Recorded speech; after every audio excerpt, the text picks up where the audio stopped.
If you thought providing bank statements to places like DWP was an issue, wait until you hear this.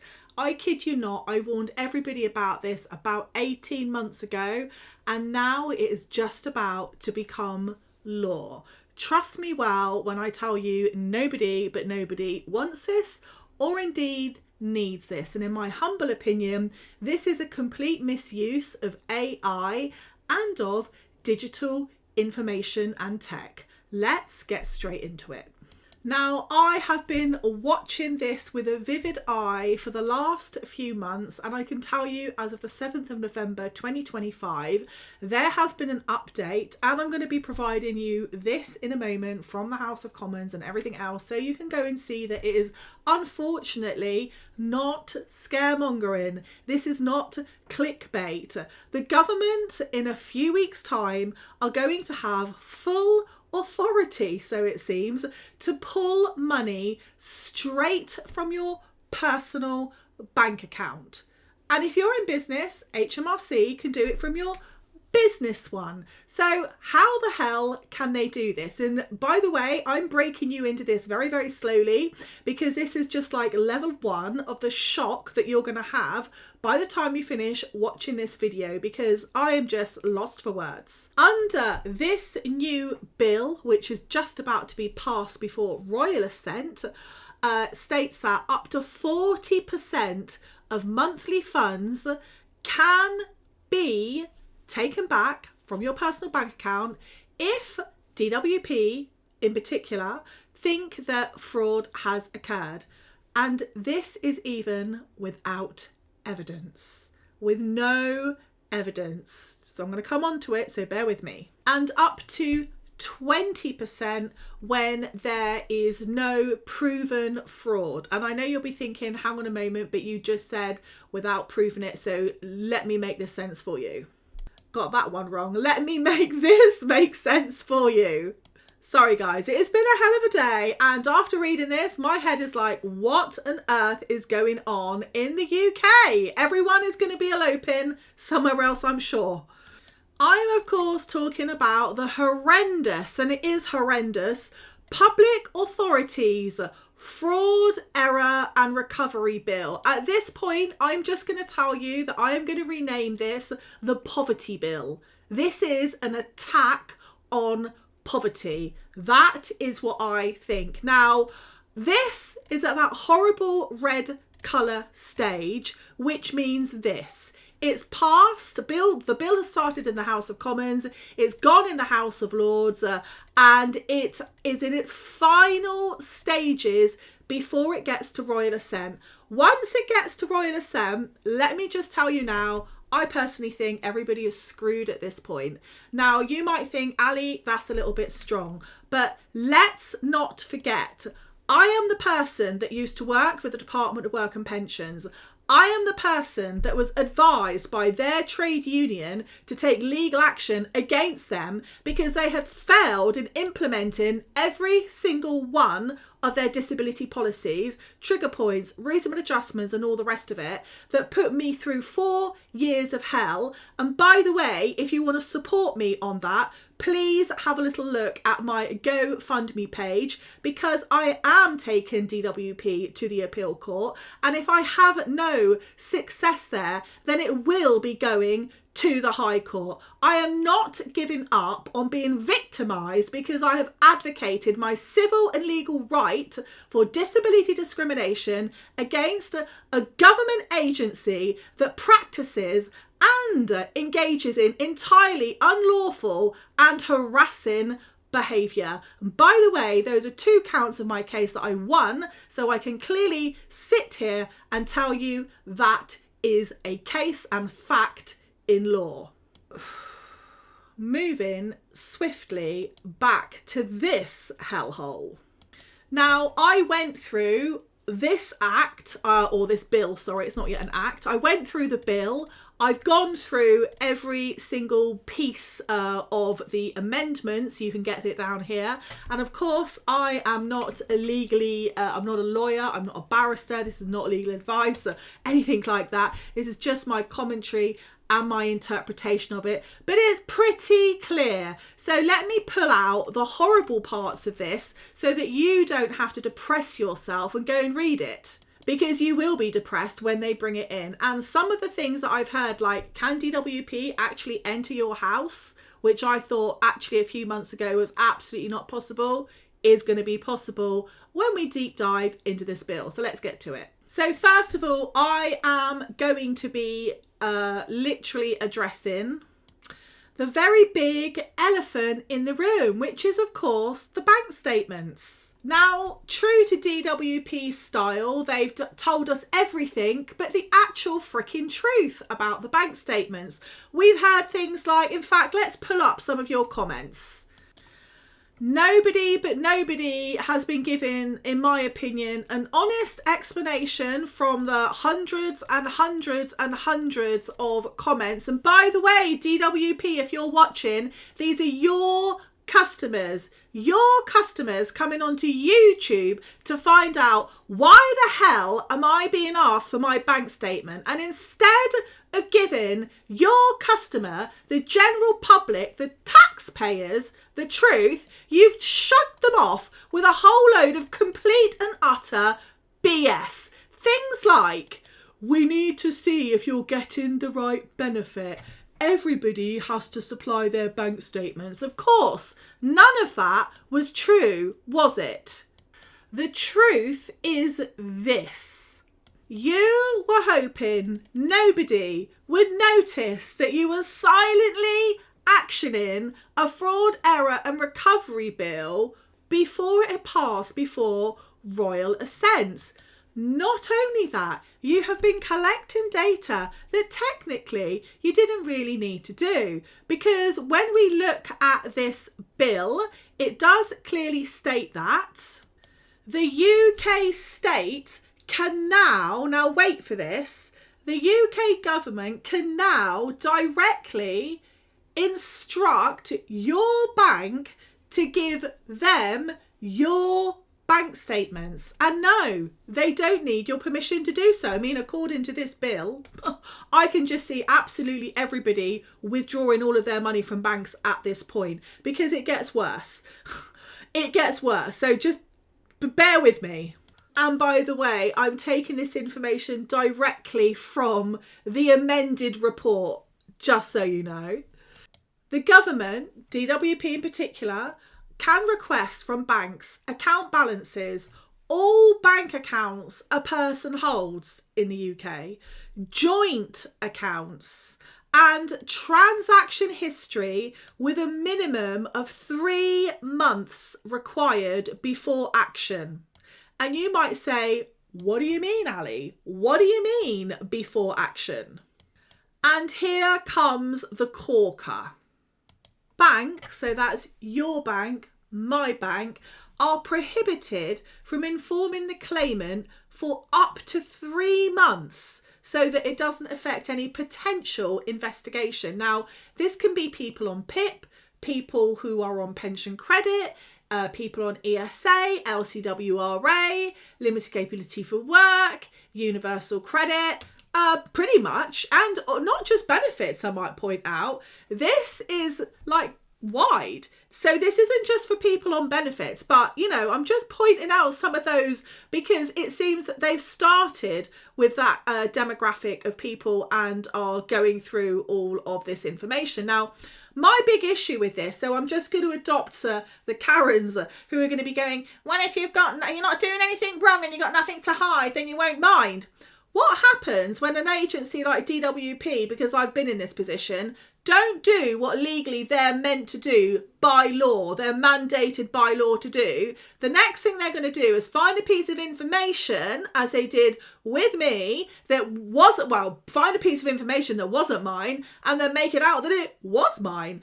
What are you going to do then? What are you going to do if they generate you an invoice that says you owe them £87,000 because of some kind of AI report that's gone AWOL?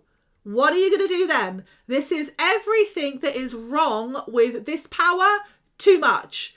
Too much. Leave the banks to do their jobs. Leave everyone, like, this is too much control. It is not going in the right direction. let's get back to it. Because technically, everybody is going to be under secret, and it is secret, surveillance. Everyone is going to be surveyed and monitored. You will not know that you are under surveillance, and you will not know that monies have been taken from your account until they have been taken. Because shockingly enough, and it is rather shocking, they no longer require criminal conviction first before they remove monies from your bank, which I just think is positively insane. It's like, we think you might have done something wrong, so we're just going to take all the money or whatever money we want from your bank, and then we're going to prove it later. Somebody in the comments find someone who has serious legal qualification that can pull this apart, because this cannot be legally right. It just, for me, it just cannot, I don't know. Let me know what you think about this. Obviously, outraged. This is the next shocking part. The Police and Criminal Evidence Act of 1984 now is going to be given certain organisations, DWP, all sorts of, I mean, the list is vast and long, lots and lots of expansions of powers to enter homes, seize documents, seize devices, search premises. Insane. So these are people who are not even police officers. It's here in black and white. The provisions are power of justice of the peace to authorise entry and search of premises, search warrants, safeguards, special provisions as to access, general power of seizure, extension of powers of seizure to computerised information, access and copying and retention. I mean, ridiculous. Absolutely ridiculous. Now, if we scoot to page, I believe it's 45. Let me just go there, guys. Let's just skippity-doo. There we go. If we go to page 45 here, we can see even more awful, horrendous things in this act. Sorry, let's go here to the Public Sector Fraud Authority. So the Public Sector Fraud Authority are going to, certain agencies are going to be given the powers of the Public Sector Fraud Authority. And again, this is wrong when AI systems are being used to spot check and deal with lots of this information. There it is. Sorry, number 71. Really, like, I'm just really shocked. If we go on to the next part here, we have got the joint account. So joint accounts held by more than one person can make somebody else liable. Lump sum direct deduction orders. That's a very scary thought, isn't it? When we're talking about deducting money from someone's bank with no evidence, because apparently they don't need evidence initially. Public authority means a person with functions of a public nature so far as acting in the exercise of those functions, which is very scary when we have recoverable amount right underneath it.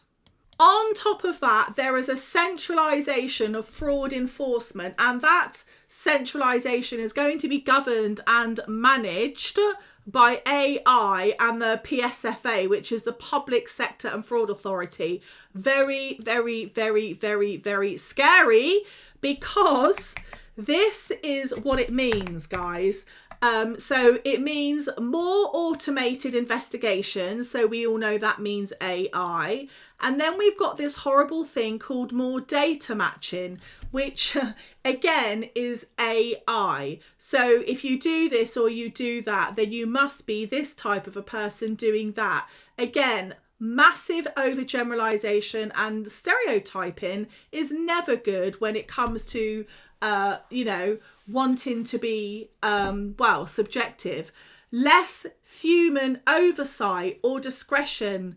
There is so much wrong with this, especially with vulnerable people, vulnerable claimants, people that are not very digitally able, I might say, or people that just do things in a certain way and aren't necessarily committing any type of an offence, just might have an odd pattern of behaviour. I mean, we can all be weird sometimes, so I don't know. Now, what I really see here is real world danger. People unable to pay for their essentials. Vulnerable people, because they've taken all this money out of your bank account because they're doing an investigation. Jesus Christ. They take nearly 2 years to process a simple PIP form, which, let's be honest, isn't very difficult to do. They've got all of the information. You filled in a form. Why does it take too long? Why does it take 2 years? Well, it does. They drag everything out, waste taxpayers' money, in my opinion, and an awful lot. And, here we are. So who's going to pay? Who's going to pay for this? The taxpayer initially. I'm not very happy about my tax money being used for this. And also, I'm not happy about this level of oppression. And it is clearly very oppressive. I mean, no one's got any privacy anymore. This is very, very, very scary. Because let's not forget here, this is the same system that routinely refuses disabled benefits to terminally ill people. This is the same system that is wanting to push every single disabled person back to work. But then when you go there and you need reasonable adjustments, they want to put you through a 4-year court case of hell just because they haven't provided what they say they were going to provide because you were disabled. And it's the same system that forces 85% of PIP tribunal appeals to succeed. How the hell has this been allowed to pass? I do not know. This bill does not target fraud, it targets poverty, because it's only going to be the people who really depend on benefits, the people that have a little bit of money in their bank account are going to be affected by this. So it is wrong. I just think it's fundamentally wrong. And on top of this, we all know that the large majority of fraud that happens in DWP has been done by mistake, clerical and admin error, by a double to 3 times what it was of any type of benefit claimant. So the people really who should be surveyed are the people operating all of this, not the people using these services and using these systems. And dare I say it, how the hell is someone who is vulnerable going to have any trust or confidence in an organisation that wants to trawl through you might as well trawl through the knicker drawer as well, hadn't you? I mean, you've gone through everything else. I mean, what on earth is this bloody country coming to? Somebody please make this make sense. Now, although this is horrible, I have taken lots of action inside of the Justice Journals, and I have been developing a piece of software that is going to help people, teach you how to keep clean evidence records, so that should you fall into this type of a situation where you're wrongly accused, like I was wrongly accused, you can put all of your evidence together, all of your information together, and it's going to help litigants in person, people like me, people who don't have loads of, expensive, qualifications, barristers, solicitors, because trust me, I went to many solicitors and barristers. Nobody would help me and nobody would take me on because I was fighting the beast. I was fighting DWP, I was fighting the system, and nobody would help me. So I have been working all the last few years, saving bits and bobs of what I can to try and generate some software that you guys can use, and I really bloody hope it helps you. And it's going to be run, first of all, inside the Justice Journal's website. Like that, we can take our feedback from our users and make sure we make any tweaks, because we want it to be helpful.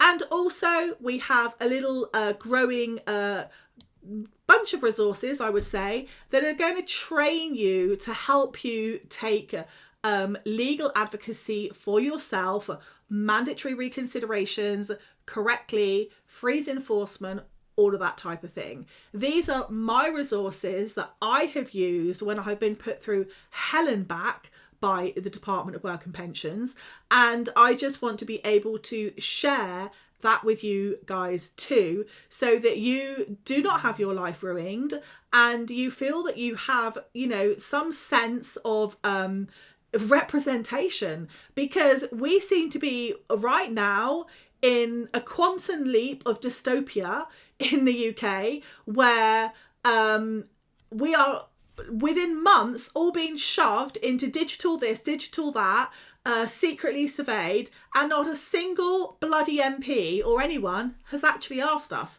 And I think this is wrong. I don't agree with this. I did not want this. It's not what I signed up for.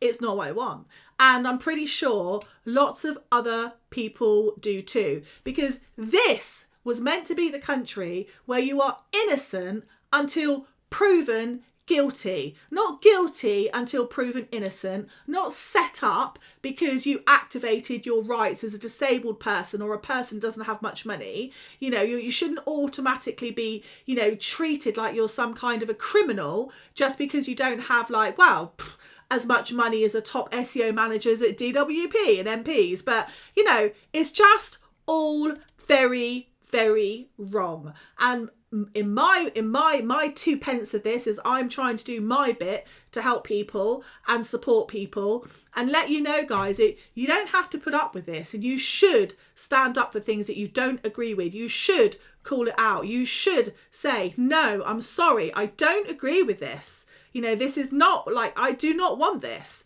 I mean, and for the banks, get ready for the next Great Depression, because people are just going to pull their money out. People are going to pull out their money. It is ridiculous, because nobody wants to be surveyed like this. We don't want to explain what we spent 30 quid on or £9.99 on. Nobody does. So insane. Anyway, I'm going to leave more details down below. I'm also leaving, as I said, details of my GoFundMe page, because let's be honest, I'm going to need a barrister with balls of steel next to me in court. So that's going to cost me a pretty penny. And as of yet, I haven't found anybody that wants to come forward and help me, because everybody's scared of DWP. So if you are someone out there watching this and you want to stand up for justice and you really want to go through my incredibly compelling evidence, sign a little disclaimer. I'm more than happy for you to look at my evidence and go, yes, Ali, I can definitely help you, because I know I have got a case here, because I have done nothing wrong, nothing at all. And evidence is evidence. See you in the next Justice Journals.